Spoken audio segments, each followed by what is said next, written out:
The ad had to be a scam or at the very least someone's idea of a cruel joke.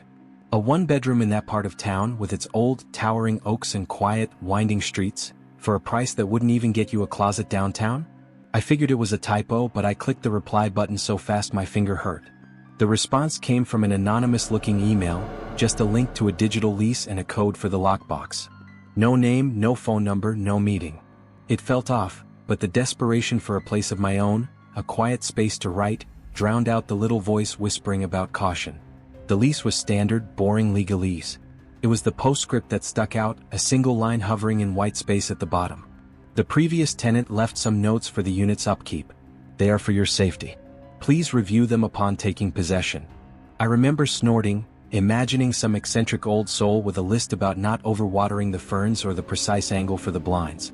The reality, of course, was so much worse. I found the document on the kitchen counter the day I moved in, a neat stack of printer paper next to the keys. The title, simply For the Resident, seemed innocuous enough. The first rule made my eyebrows climb. Rule number 1. Between 3:15 a.m. and 3:25 a.m. exactly, you must be in the bedroom with the door closed. The latch must click. Do not open it. Do not peek through the crack. If you are thirsty, ignore it. Your bladder can wait 10 minutes. I laughed out loud, the sound echoing in the empty apartment. Clearly, the last person had a severe case of paranoia, maybe fueled by too many late-night horror movies. I tossed the papers onto the counter and went about unpacking. The apartment was perfect. Hardwood floors, great light, a deep silence that was a balm after years of noisy roommates. I should have seen that silence not as peace but as a held breath. The other rules were variations on that first bizarre theme. Rule number 2 dealt with the kitchen tap dripping in a specific pattern. Rule number 3 was about the bathroom mirror after a hot shower. If your reflection does something you didn't do, you were to close your eyes and count slowly. Rule number 4 mentioned a child humming in the hallway, which was to be considered normal, but if it stopped outside your door, you were to hold your breath. And rule number 5 was the simplest and somehow the most ominous. Never answer the landline phone. It will ring once, every Sunday night at 11 p.m. Let it ring. I found the phone in a closet, an old beige rotary dial thing coated in dust. On a whim, I plugged it into the kitchen jack. A test, I told myself, to prove how silly this all was. That first Sunday, I was actually waiting for it. 10:59 p.m., I sat at the kitchen table with a book, my eyes flicking to the phone. At 11 o'clock on the dot, it rang. One single, jarring, metallic brarring that shattered the apartment's quiet so completely I nearly fell out of my chair. My heart hammered against my ribs. Then silence. I let out a shaky laugh. See, one ring. A fluke, a glitch in the old wiring. Nothing happened. My victory felt hollow though because the sound had been so profoundly loud, so intentionally alarming. The first real warning sign I dismissed was the smell. About a week in, I'd come home from the grocery store and been greeted by the distinct, comforting scent of my late grandmother's perfume. Lavender and a hint of vanilla. It was unmistakable. I stood in the foyer, bags in hand, feeling a wave of warmth and sadness. It felt like a sign, a little blessing on my new home. I didn't question how the scent could linger in a space that had been empty for months, how it was strongest near the empty, spotless bathroom. I just accepted it as a strange comfort. That was my second mistake, accepting the strange. The dripping started the next night. I was washing a wine glass, lost in thought, when I heard it from the faucet. Drip, a long pause, drip drip drip. Exactly the pattern from rule number 2. A cold knot tightened in my stomach. I stared at the faucet, at the single droplet of water clinging to its lip. Coincidence? It had to be. Old pipes, uneven water pressure. I reached out and wrenched the handle so hard my wrist hurt. The dripping stopped. The subsequent silence felt thick, charged, as if I'd interrupted something. I slept poorly, my mind replaying the sound. I woke up at 3:17 a.m. I'd forgotten to close the bedroom door. It was open about a foot, framing a slice of the pitch-black hallway. And from that darkness came a sound that froze the blood in my veins. A soft, clear, childlike hum. No tune I recognized, just a wandering, aimless series of notes. It was faint, but it was there. Rule number 4 screamed in my memory. I lay paralyzed, the hum drifting closer, as if someone was taking a slow, leisurely stroll down my hall. Then it stopped. Not faded, but ceased abruptly right outside my door. I forgot to hold my breath. I was panting, shallow, terrified gasps. In the crack of the door, the darkness seemed to solidify, to become a deeper black than the surrounding night. A dry, papery rustle like old leaves, whispered just beyond the threshold. I squeezed my eyes shut, tears leaking out, praying to anything that would listen. After an eternity that lasted maybe 30 seconds, the humming started again, drifting away until it was gone. I didn't sleep again that night. I started sleeping with the lamp on, but I still didn't pack my bags. I rationalized. Stress. Auditory hallucinations from living alone for the first time. An overactive imagination fueled by those stupid rules. The mirror was the breaking point. I'd taken a long hot shower, steam fogging the world. I wiped a clear circle on the glass to brush my teeth. My reflection was blurred, warped by the remaining condensation. As I stood there, the steam began to retreat from the mirror on its own, not from my wiping but in a slow, even recession, as if an invisible hand was clearing it. And in the newly revealed glass, my reflection was smiling. A wide, grotesque ear-to-ear grin that stretched the face in a way mine wasn't. My own mouth was agape in confusion, toothbrush hanging limp. The reflection's eyes were dark pools, hollow and knowing. I didn't close my eyes. I screamed, a raw, ragged sound, and stumbled back, slamming my elbow on the toilet tank. The pain was blindingly real. When I looked again, heart pounding a frantic tattoo against my ribs, it was just me, pale, terrified, my elbow throbbing. That was it. The thin veneer of rationality cracked. I started shoving things into a suitcase the next morning. I just needed to get through one last night. I'd leave at first light. Exhaustion from fear and packing finally pulled me under into a deep, dreamless sleep. I was torn from it by a sound so violently loud it felt like a physical assault inside my skull. The phone. Ringing. Not its single Sunday night ring. This was a continuous, screaming, desperate jangle, shattering the deep night silence. I fumbled for my phone on the nightstand. 2:58 a.m. Tuesday. The ringing was relentless, each peal a spike of pure terror. I buried my head under two pillows, but it drilled through. Rule number 5 blazed in my mind. But another thought, born of sheer exhaustion and a final, foolish need to conquer the fear, rose up. I'm leaving. This ends tonight. I answer it, I prove it's nothing, and I walk out forever. On the 20th ring I snapped. I marched into the living room, a furious, terrified march. The old beige phone rattled on the counter with each ring. I snatched the receiver, brought it to my ear. What? I shouted, my voice trembling with rage and fear. The line was dead air, a vast, empty hiss. Then a voice. It didn't come from the receiver. It was a dry, whisper-thin voice, speaking from directly behind me, so close I felt the words as a chill on my neck. It smelled of lavender and vanilla. You answered. It sighed, a sound of infinite weariness and finality. I dropped the phone. I didn't turn. I couldn't. A cold, dry hand, fingers too long, slipped into mine. Its grip was iron. The child's humming began again, not from the hall, but from right beside my ear, the tuneless melody now a dirge for my sanity. From the kitchen, the digital clock on the microwave blinked to 3:15 a.m. Across the apartment, my bedroom door, which I had deadbolt, swung open with a soft, sighing creak. The darkness inside was no longer empty. I understand now, with a clarity that is my only companion in this waking nightmare, that the rules weren't a curse. They were a covenant. A delicate agreement with whatever shares this space. I broke the terms. The humming is inside my head now, a constant soundtrack. And the face in the mirror, the one that smiles with too many teeth. Sometimes, it's my own face doing it before I've even decided to. I just have to remember not to answer the phone when it rings for the next resident. If there ever is one. The silence of the graveyard shift at the Gas and Go on Route 47 was a physical thing, a heavy woolen quiet that pressed in on your eardrums. My world from 11 p.m. to 7 a.m. was the glow of the security monitors, the hum of the coolers, and the occasional welcome interruption of a trucker buying smokes and a bitter coffee. The payphone outside hadn't rung in years, the roads were often empty for hours, and the most exciting thing that usually happened was a raccoon knocking over the trash cans. I liked it that way. The first thing that fell off was the radio. It was always on, a tinny companion tuned to a classic rock station that faded in and out. At exactly 1:11 a.m. as I was counting lottery tickets, the guitar solo of Hotel California warped, stretched, and melted into a surge of pure static. Then a voice, calm and automated like a pre-recorded airport announcement, cut through. Security advisory for the night clerk. If you observe a solitary figure in a long coat by pump 3, do not engage. Do not go outside. Extinguish the main overhead lights and remain stationary until sunrise. The static snapped off and the eagles were back, singing about a place you can never leave. I chuckled, a dry sound. Some local kid with a ham radio, I figured. A dumb joke.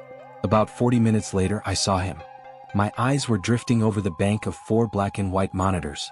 Pump 3's camera showed a tall, dark shape standing motionless beside the diesel pump, facing the woods that crowded the edge of the property. He wore a long, heavy-looking coat, even though it was a mild night. The rain was a light mist, barely visible, but it seemed to pass through him. Not around, but through, like he was a smudge on the lens. I leaned closer, my breath fogging the screen. A trick of the light, surely. A glitch from the ancient camera. I forced myself to look away to reorganize the beef jerky display. But the image was burned into my mind. Every few minutes, my gaze would slither back to that monitor. He never moved a muscle. The unease started as a faint itch between my shoulder blades. Then the payphone rang. The sound was a jagged shriek in the dead air, so alien and shocking I dropped the pack of jerky I was holding. It rang 10 times with mechanical precision, then stopped. The silence it left behind was worse. 5 minutes later, it started again. 10 rings. Stop. This became the new rhythm of the night, a torturous metronome counting down to something. With each cycle, the figure on the monitor seemed to become more defined, less like a shadow and more like a man. The radio warning echoed in my head. Do not go outside. But the phone was out there, screaming. Felt like a challenge, a taunt. On the 12th cycle, anger boiled over my fear. This was my station. I had a solid oak bat under the counter for a reason. I grabbed it, the wood smooth and familiar in my sweaty grip. Before I could chicken out, I shoved the door open, the bell jangling like mad laughter. The night air was cold and damp, smelling of wet asphalt and pine. The payphone was 20 feet away, under its dim yellow hood, ringing with that same ear-splitting urgency. I kept my eyes locked on it, refusing to look toward Pump 3. I snatched the receiver. Who is this? What do you want? I barked into the mouthpiece. The line was dead for a second, then a whisper so faint I almost missed it. You came out. Behind me, clear as day, I heard the slow, grating scrape of a shoe turning on gravel. I didn't look. I threw the receiver down and sprinted back inside, slamming the door, fumbling with the deadbolt. My heart was a frantic drum solo. The lights. The warning said the lights. I found the main bank of switches by the door and threw them. The fluorescent tubes buzzed and died, plunging the store into the deep, sickly green glow of the emergency exit signs. The monitors, now the brightest source of light, cast an eerie pall. On the screen for Pump 3, the figure was gone. A shaky relief washed over me. It worked. I'd followed the protocol. Then movement caught my eye. On monitor 1, for aisle 1, a shape resolved from the shadows. The long coat. He was inside. He was by the motor oil. He was facing the camera, but his face was a blur, a smear of static. And in his hands was a red jerry can. He unscrewed the cap and began to pour a thick, glugging stream of liquid onto the tiled floor. The smell hit me then, cutting through the air conditioning, the sharp, oily, nauseating stench of gasoline. Real, tangible fear, the kind that tastes like copper, flooded my mouth. This wasn't a ghost. This was a maniac. The radio was wrong. This was an arsonist, or worse. And I was locked in the dark with him. My fear crystallized into a single hard point of survival. He hadn't seen me. I had the bat. I knew every inch of this place. He was the intruder. I crept to the edge of the office doorway, peering down the central aisle. I could see him now in the flesh, a dark silhouette against the faint, greenish light from the soda cooler doors. He was still pouring, the pool of fuel spreading, its surface shimmering. Rage and terror fused into action. I didn't think. I just moved. I launched myself down the aisle, bat raised high, a wordless roar tearing from my throat. I swung with every ounce of strength I had, aiming for the blurry head. The connection was a sickening, wet thunk, a vibration that shot up my arms. He dropped the can with a metallic clatter and crumpled to the wet floor without a sound. I stood over him, panting, adrenaline screaming through me like electricity. I'd done it. I protected myself.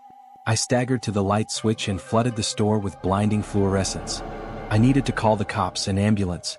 I looked down at the man I'd struck. The long coat was a cheap polyester trench coat soaked at the hem. His face, now clear, was gaunt, maybe in his 60s, with deep lines of sorrow, not anger. Beside his outstretched hand lay a worn leather wallet, flipped open to a photo of a little girl with pigtails. My eyes darted to the spilled jerry can. The liquid wasn't the iridescent rainbow of gasoline. It was clear. It was water. He'd been pouring water. A small, rectangular card had fallen from his other pocket. I bent, my knees cracking, and picked it up. It was a business card for the Gas and Go. On the back, in my manager's familiar scrawl, it read, "Henry, new night cleaner. Starts Monday. Very quiet, lost his family. Be kind. Has a key." The radio on the counter crackled back to life, the same calm, automated voice. "Correction to prior advisory. The individual by pump 3 is the contracted cleaning operative. He is non-hostile. He stands at that location in memoriam. The perceived threat is a stress-induced hallucination specific to the current clerk. The greatest danger is your own escalating paranoia. Do not arm yourself." I looked at the bat in my hand. I looked at Henry breathing in shallow, ragged gasps on the floor. I looked at the water soaking into my shoes. The phone at the register began to ring, a normal, electronic trill. It was 911 dispatch. A caller reported an assault. They were 1 minute out. And on monitor 3 the screen flickered. The figure was back by pump 3, standing in the same position facing the woods. But under the harsh, clear light of the pumps I could now see his face in perfect detail on the high-resolution screen. It was wrinkled, gaunt, and etched with a bottomless grief. It was Henry's face.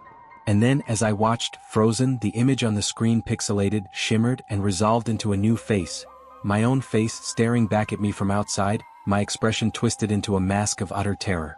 The phone kept ringing. Henry moaned on the floor. And outside, under the buzzing neon, I was still standing by pump 3 waiting.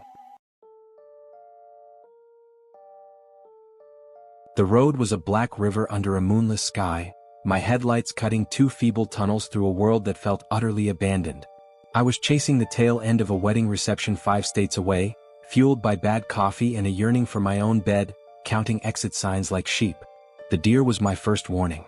It wasn't grazing, it was planted in the center of my lane, a majestic 10-point buck standing as still as a taxidermy mount. My high beams caught its eyes, reflecting back not animal fear, but a cold, emerald intelligence. I swerved, tires screeching on the asphalt, my heart clawing its way up my throat. The deer didn't flinch.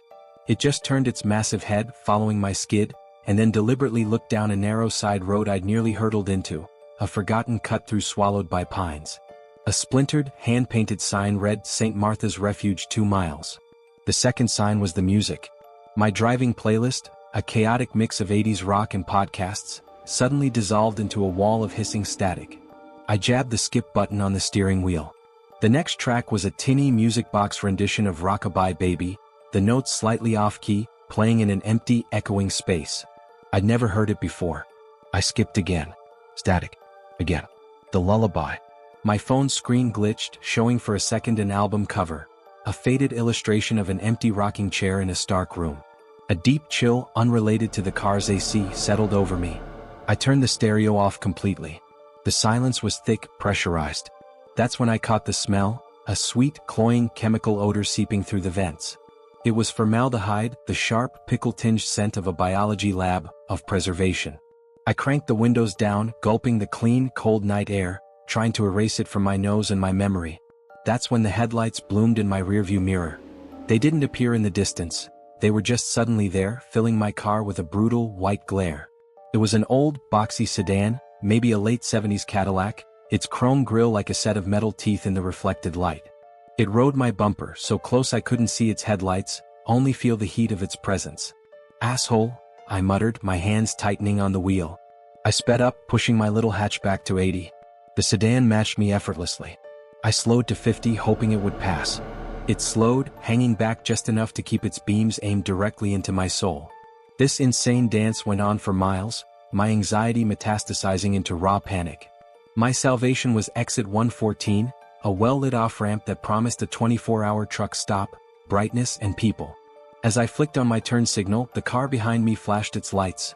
Not the brights, but a rapid, stuttering pattern of the regular headlights. Flash, flash, flash, flash, flash. A warning. A plea. In my terrified state, I misinterpreted it entirely. I thought it meant stay away. I swung onto the exit ramp. The old sedan didn't follow. It roared past on the highway, its taillights shrinking into angry red pinpricks and then vanishing. A wave of relief so potent it made me lightheaded washed over me. The truck stop glowed like a neon oasis.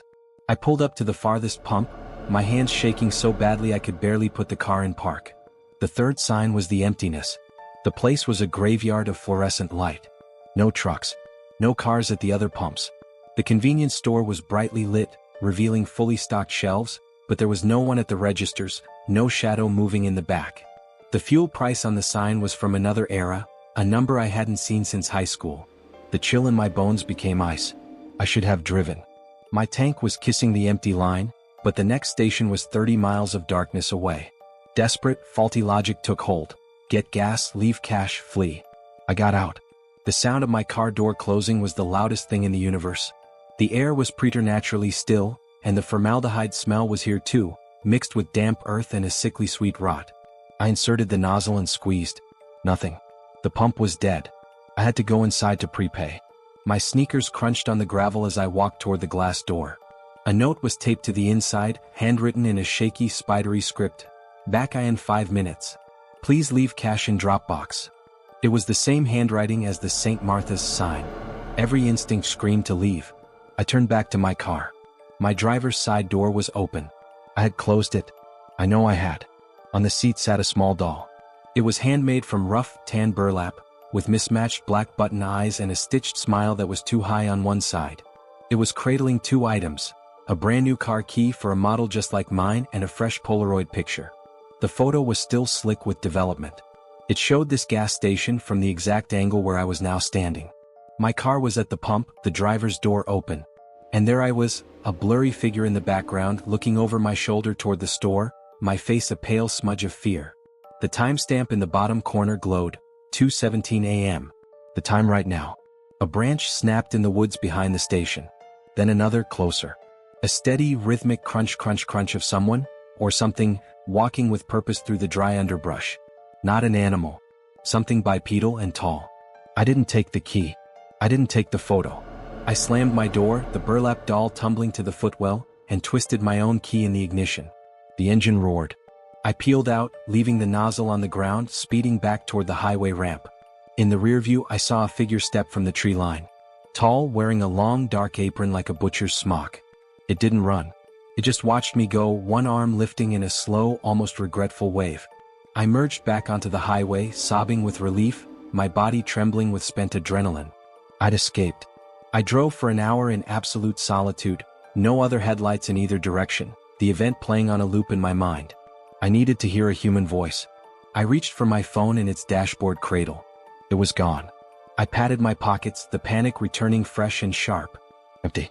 I must have left it on the passenger seat. I glanced over. The seat was empty except for the burlap doll.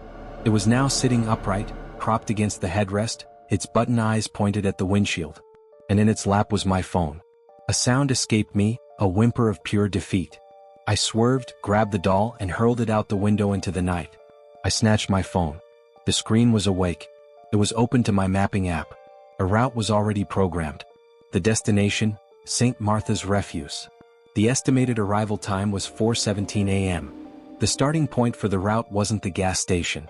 It was my current, moving location on this empty highway. A location I had never entered. The headlights appeared behind me again. The same boxy sedan, its high beams flooding my world. It had been waiting in the darkness. This wasn't a chase. It was a herding. Every turn I took, every desperate detour down a county road, somehow looped me back toward the main artery leading to that side road. I was sobbing, utterly lost. My phone's GPS chirped, in 500 feet, turn right. It was the turnoff to St. Martha's. The car behind me flashed its lights, that same rapid, stuttering pattern. I finally understood. It wasn't telling me to stay away from the exit. It was instructing me to take it. It was the only way the pressure would stop. With numb, total surrender, I turned the wheel. The narrow road swallowed my car whole. The pines closed overhead, creating a tunnel of pure black. The sedan didn't follow. It stopped at the mouth of the road, its lights 2 unwavering eyes watching me disappear. The road ended in a circular drive before a large, decaying Victorian house. St. Martha's Refuge was carved into a rotting board over the porch. The front door gaped open, a doorway into nothing. My car sputtered, coughed, and died, the gas tank finally truly empty. I have been here for a length of time I can no longer measure. The sun does not rise. The car doors will not open. The house is not empty. I hear them moving in the attic, a soft, shuffling drag, and sometimes a faint, metallic snip snip snip sound. From an old intercom speaker grill set into my car's ceiling, the tinny lullaby plays on a loop. They keep me alive. Bottles of water and bags of chips from that gas station appear on the hood each night. They are waiting. For what, I don't know. Last night, a new Polaroid was slipped under my wiper. It's a picture of the highway. In the distance, a pair of headlights. A new car. A new driver, distracted, tired, about to see a deer in the road. The cycle is the purpose. I understand now with a dread that has become my entire being. The warning signs were never for me to avoid this place. They were the instructions, the script for how to properly arrive. I am the new attendant. The formaldehyde smell is in my clothes, in my hair. It is coming from the house and it is coming from me. And soon, I will have to find a way to lure the next traveler off the highway, to ensure the refuge is never ever empty.